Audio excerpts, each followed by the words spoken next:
आखिर मरते हुए कर्ण ने महादेव को क्या दिया? आखिर वो कौन सी शक्तिशाली चीज थी जो महादेव को कर्ण से प्राप्त हुई थी? तो आइए जानते हैं, लेकिन उससे पहले कमेंट में हर हर महादेव अवश्य लिखें। कर्ण अपने विजय धनुष के कारण पूरी दुनिया में अजय माने जाते थे, क्योंकि कर्ण के इसी विजय धनुष के कारण एक बार भगवान श्री कृष्ण ने अर्जुन से यह कहा था कि जब तक कर्ण के हाथ में उसका विजय धनुष होगा तब तक उसे तीनों लोकों के योद्धा एक साथ मिलकर भी कर्ण को परास्त नहीं कर पाएंगे। फिर भगवान श्री कृष्ण तो अंत में कर्ण की परीक्षा लेने भी गए और दानवीर कर्ण ने अपने अंतिम समय में अपने सोने के दांत तोड़कर भगवान श्री कृष्ण को दे दिए। लेकिन आखिर महादेव को कर्ण ने क्या दिया, चलिए विस्तार से जानते हैं। कर्ण के विजय धनुष में बहुत सारी ऐसी खूबियां थीं जो अर्जुन के गांडीव धनुष में नहीं थी।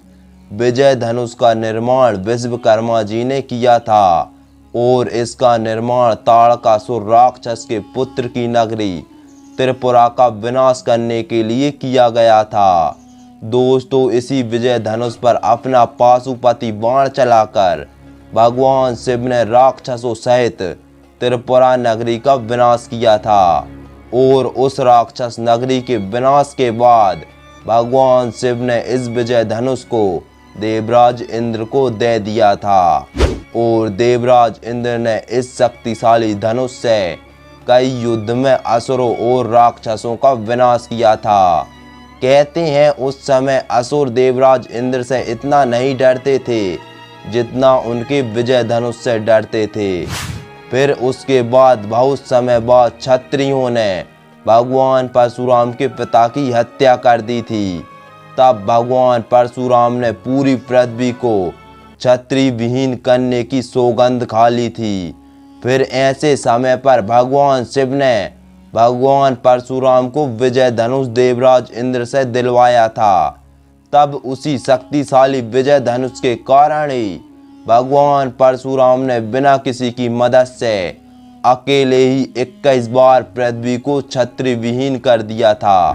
और कर्ण भगवान परशुराम के शिष्य थे और भगवान परशुराम कर्ण जैसे शिष्य को धनुर्विद्या की शिक्षा देकर बड़े प्रसन्न हुए थे। लेकिन कर्ण झूठ का सहारा लेकर भगवान परशुराम का शिष्य बना था और उसी कारण भगवान परशुराम ने उसे युद्ध के समय धनुर्विद्या भूल जाने का श्राप दे दिया था।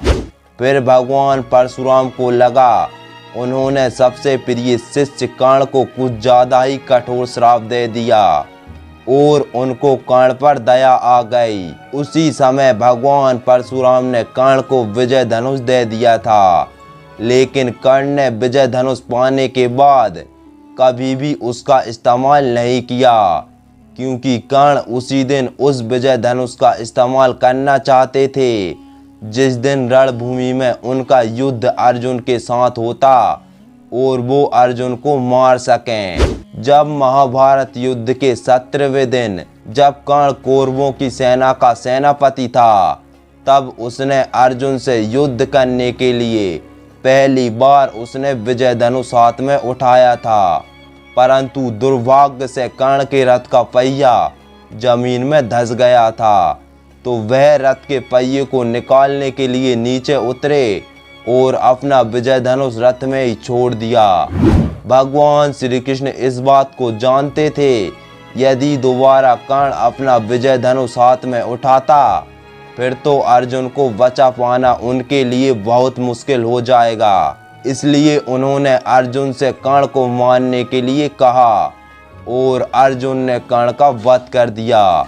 लेकिन इसी बीच जैसे ही परशुराम को कर्ण की मृत्यु के बारे में पता चला, वे दौड़ते हुए कर्ण के पास आए और फूट फूट कर विलाप करने लगे और कहने लगे, हे कर्ण, मेरे दिए हुए श्राप के कारण ही तुम्हारी विद्या तुमसे दूर हो गई, जिसके कारण आज तुम इस हालत में हो। हे पुत्र, मुझे माफ कर दो और अपने भाग्य से संधि कर लो। और साथ ही अपने विजय धनुष को दोबारा से महादेव के चरणों में स्थापित कर दो, ताकि तुम्हारे तरह ही कोई महान योद्धा उस अस्त्र को प्राप्त कर सके। अब इसके बाद कर्ण बिना देरी करे महादेव का स्मरण करते हैं और अपना विजय धनुष महादेव के चरणों में स्थापित कर देते हैं। तब कर्ण से महादेव कहते हैं, हे पुत्र मेरे, आशीर्वाद की छाया में आओ और याद रखो, मृत्यु लोक हो या स्वर्ग लोक, जब भी वीरों महावीरों की सभा में तुम्हारा नाम लिया जाएगा तो सभी वीर खड़े होकर तुम्हारे नाम की जय जयकार करेंगे। दोस्तों, आपका इस बारे में क्या कहना है, हमें कमेंट के माध्यम से ज़रूर बताएं। और यदि आपको हमारी वीडियो पसंद आई हो तो चैनल सब्सक्राइब अवश्य करें और देखते रहिए इनक्रीज माइंड।